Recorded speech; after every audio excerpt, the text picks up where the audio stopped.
ನಮಸ್ತೆ. ಹರಿ ಓಂ.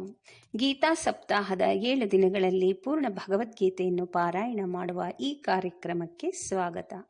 ಮೊದಲು ಪ್ರಾರ್ಥನೆಯೊಂದಿಗೆ ಪ್ರಾರಂಭಿಸೋಣ.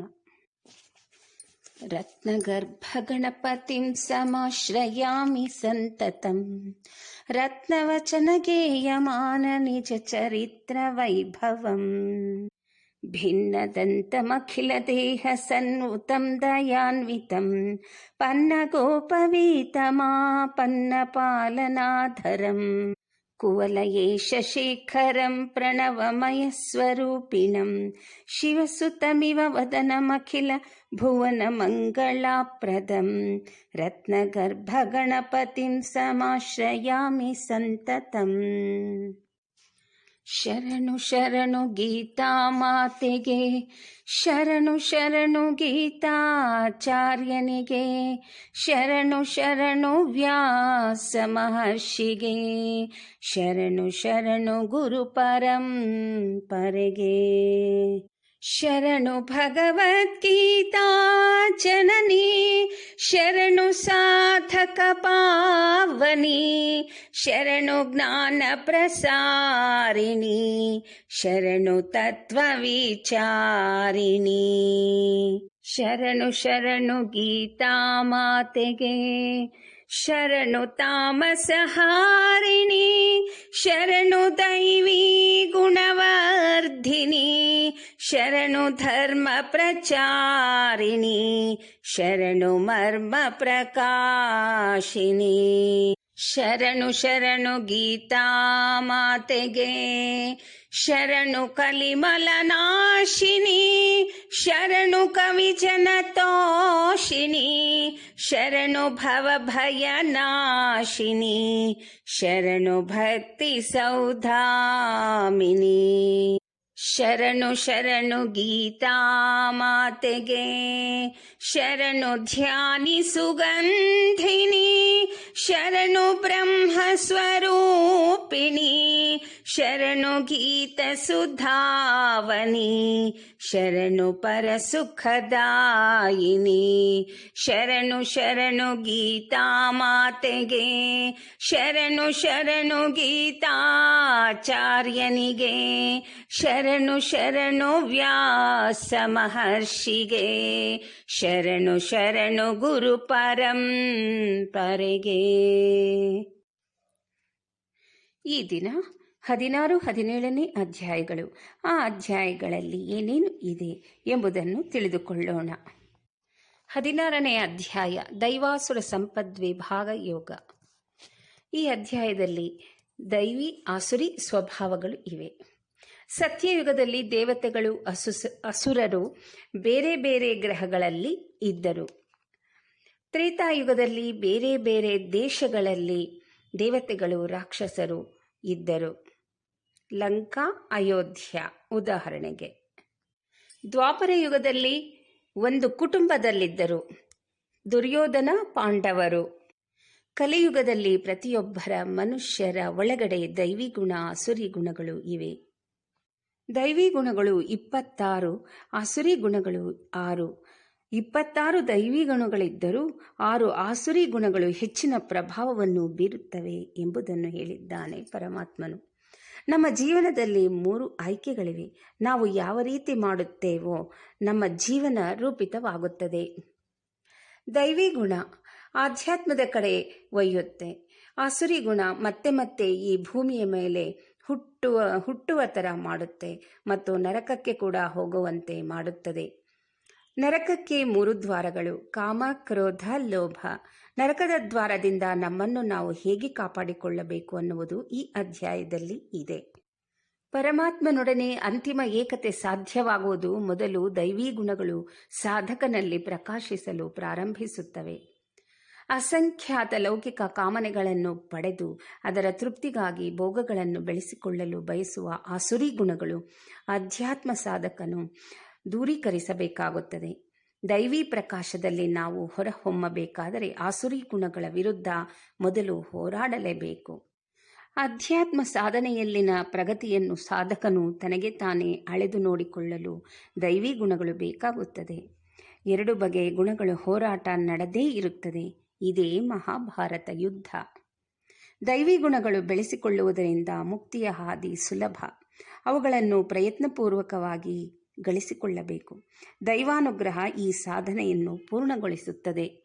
ದೈವಿ ಪ್ರಜ್ಞೆಯು ಆಸುರಿ ಗುಣ ಇರುವವರಲ್ಲಿ ಎಚ್ಚರಗೊಳ್ಳಲು ಬಹುಕಾಲ ಬೇಕು. ಸಾಧಕನಾದವನು ಕಾಮಕ್ರೋಧ ಲೋಭಗಳು ಆತ್ಮನನ್ನು ನಾಶಗೊಳಿಸುವ ನರಕದ 3 ಬಾಗಿಲುಗಳು, ಅವುಗಳನ್ನು ಗೆಲ್ಲಬೇಕು. ಶಾಸ್ತ್ರ ಮಾರ್ಗವೆಂದರೆ ಉಗ್ರವಾದ ತಪಸ್ಸು ಹಾಗೂ ತೀವ್ರವಾದ ದೈವಭಕ್ತಿಯಿಂದ ಋಷಿಮುನಿಗಳು ಕಂಡುಕೊಂಡು ಪರಂಪರೆಯಿಂದ ಉಪದೇಶಿಸಿದ ಸಾಧನಾ ಮಾರ್ಗವೇ ಆಗಿದೆ. ಅದನ್ನು ತಿರಸ್ಕರಿಸುವುದರಿಂದ ಆಧುನಿಕ ಮಾನವನು ಸುಖವನ್ನು ಗಳಿಸಲಾರ, ತನ್ನ ಉದಾತ್ತ ಗುರಿಯನ್ನು ಹೊಂದಲಾರ. ಇಂದಿನ ದಿನಗಳಲ್ಲಿ ಹಲವಾರು ಆಧುನಿಕ ಆಚಾರ್ಯರುಗಳು ಹುಟ್ಟಿ ಪ್ರಾಚೀನ ಶಾಸ್ತ್ರಗಳಿಗೆ ವಿರೋಧವಾದ ತಮ್ಮದೇ ಆದ ಹಲವಾರು ಸಾಧನೆಗಳನ್ನು ಉಪದೇಶಿಸುತ್ತಾ ಸಾಧನ ಮಾರ್ಗಗಳನ್ನು ವಿಕೃತಗೊಳಿಸುತ್ತಿದ್ದಾರೆ. ಸದ್ಗುಣ ಮತ್ತು ಸದಾಚಾರಗಳನ್ನು ತಿಳಿದುಕೊಂಡು ಧರಿಸಿಕೊಳ್ಳಲಿಕ್ಕಾಗಿ ದೈವಿ ಸಂಪತ್ತಿನ ಹೆಸರಿನಿಂದ ಮತ್ತು ಅಸುರರಲ್ಲಿರುವಂತಹ ದುರ್ಗುಣ ಮತ್ತು ದುರಾಚಾರಗಳನ್ನು ತಿಳಿದುಕೊಂಡು ತ್ಯಾಗ ಮಾಡಲಿಕ್ಕಾಗಿ ಆಸುರಿ ಸಂಪತ್ತಿನ ಹೆಸರಿನಿಂದ ಈ ವಿಭಾಗಪೂರ್ವಕ ವರ್ಣನೆ ಮಾಡಲಾಗಿದೆ. ಅದಕ್ಕಾಗಿ ಈ ಅಧ್ಯಾಯವನ್ನು ದೈವಾಸುರ ಸಂಪದ್ವಿಭಾಗ ಯೋಗ ಎಂದು ಇಡಲಾಗಿದೆ. 17ನೇ ಅಧ್ಯಾಯ ಶ್ರದ್ಧಾತ್ರಯ ವಿಭಾಗ ಯೋಗ. ಈ ಅಧ್ಯಾಯದಲ್ಲಿ ಶ್ರದ್ಧೆಯ ಪ್ರಭೇದಗಳನ್ನು ತಿಳಿಯಬಹುದು. ಈ ಅಧ್ಯಾಯ ಅರ್ಜುನನ ಪ್ರಶ್ನೆಯಿಂದ ಪ್ರಾರಂಭ.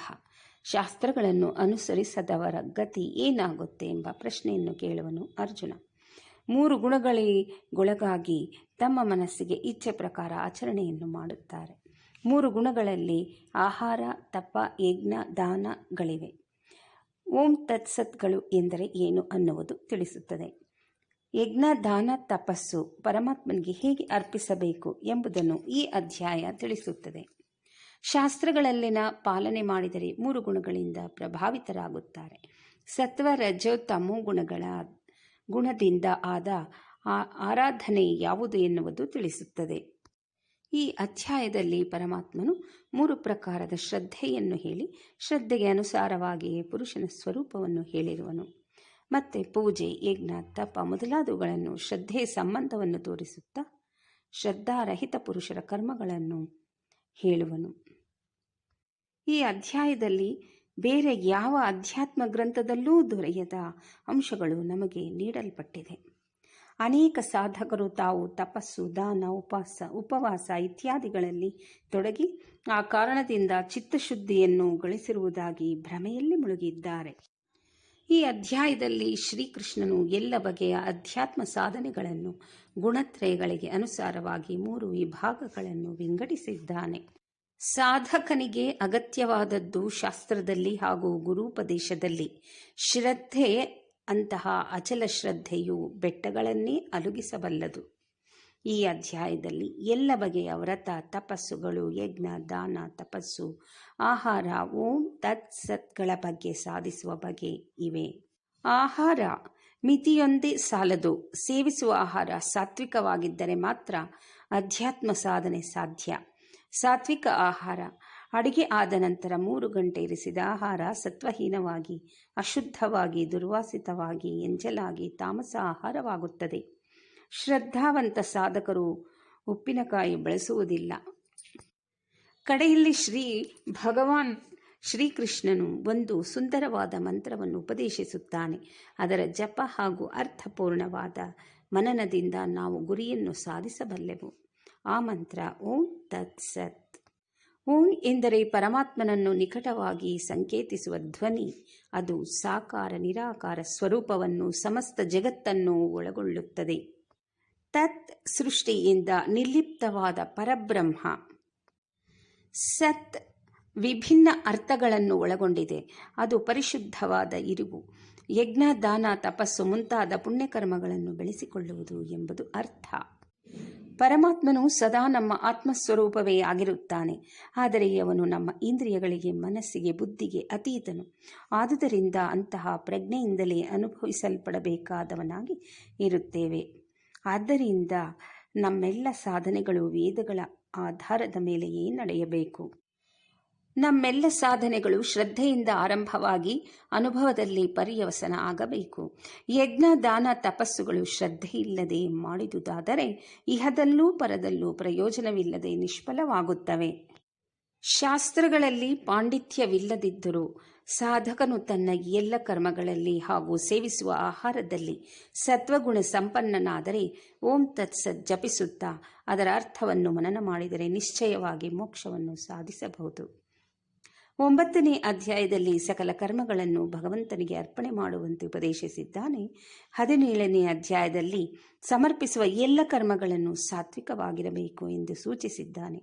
ಆಗ ಮಾತ್ರ ಅದು ಸಮರ್ಪಣೆಗೆ ಯೋಗ್ಯವಾಗಿರುತ್ತದೆ. ಈ ಎಲ್ಲ ಅಂಶಗಳು ಶ್ರದ್ಧಾತ್ರಯ ವಿಭಾಗ ಯೋಗದಲ್ಲಿ ಇದೆ. ಹರಿ ಓಂ ತತ್ಸತ್. ಶ್ರೀಕೃಷ್ಣ ಭಗವಾನ್ ಕಿ ಜೈ. ಗೀತಾ ಮಾತಾ ಕಿ ಜೈ. ಶ್ರೀಮದ್ ಭಗವದ್ಗೀತಾ ಗ್ರಂಥ ಮಹಾರಾಜ್ ಕಿ ಜೈ.